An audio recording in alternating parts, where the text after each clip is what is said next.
funny term. Professional, in the purest sense, is simply being paid to do something. The term amateur, which is used dismissively these days to suggest a thing is poorly done, actually just denotes that there was no payment for a task. Now, I'd suggest, certainly in the world of art, invention, and philosophy, that those employed in such pursuits are not there for anything as crass as monetary gain.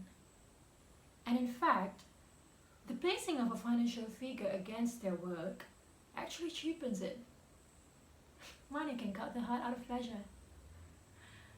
I've always found the term a professional person deeply irritating. We all know what it means. Someone that's university educated, someone with a job, which is seen as an achievement. Basically someone who isn't working class. It's nonsense though. The guy flipping burgers in McDonald's is a professional who's certainly not there for any other reason than the meager minimum wage he receives to be overheated and abused. The girl pouring out pins of lager in Wetherspoons is a professional, but no one's asking her to countersign their passport applications, are they? Another common distinction is the difference between a job and a vocation. A vocation is something you do because you want to, and if you get paid for it, then all the better. A job, well, that's just giving up these precious hours of your life in exchange for the financial means of existence. A job is a trade-off. A vocation is a gift.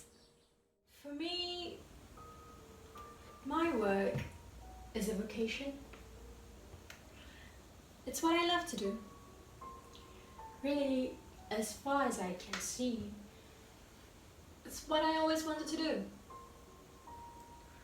Some jobs are better than others. Some are dull and just a financial exchange. Some, though, are amazing and exciting, and frankly, I'll do them for free. Today is the final part of Job 49 for me. Quite a big milestone in my line of work.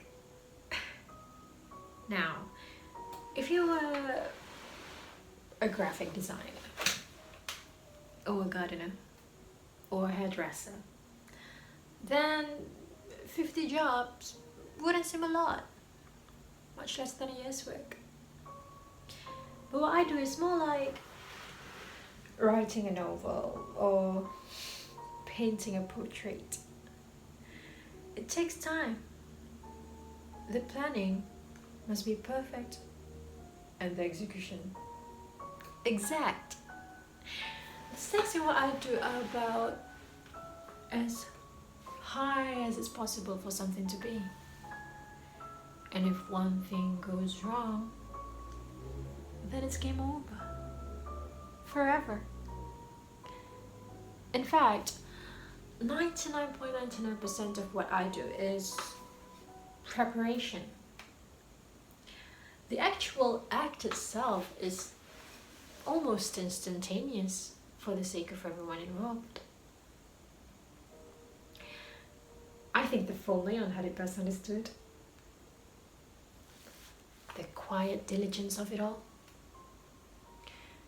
Keeping a low profile is crucial. This is no place for showmanship and egos. So what of job 49? The request came through 6 whole months ago with a holding payment and all the details I needed. You get a name, address, photo, plus any specifics of when and how they want it done. Usually it's just clean and quick with little flaws. Sometimes it's not. Sometimes a message needs to be given. Sometimes it needs to be seen by someone specific. All of this costs extra though, as there is greater. I'm not a sadist in any way. I don't like causing pain and distress. But you don't want to be known for turning down work or having a weak stomach. Strength and cool-headedness are what everyone's after.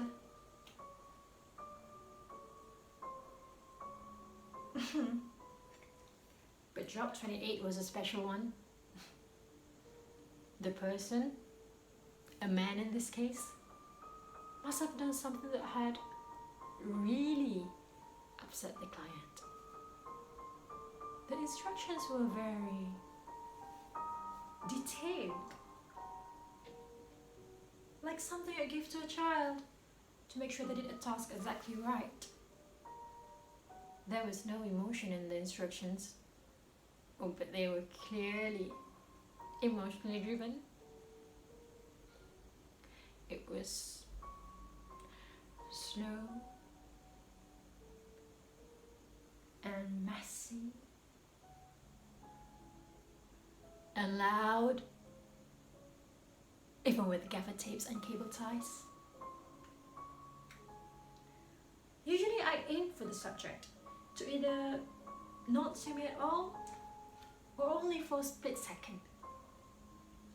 But this man saw me for a long time. Hours and hours. The idea was that it would take as long as possible, following a specific sequence of actions, drawing out the subject's eventual demise and maximize the agony.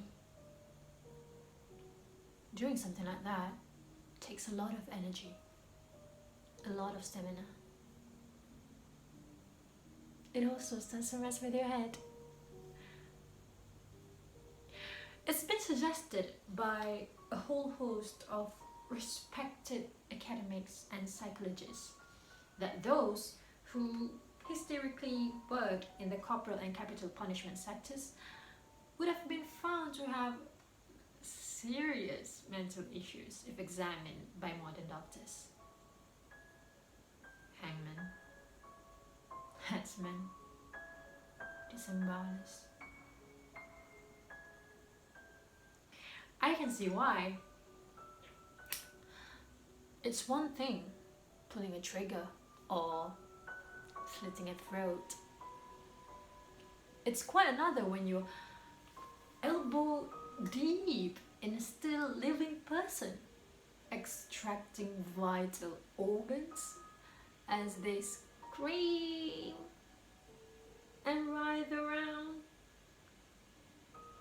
That sort of thing stays in your mind, in your dreams.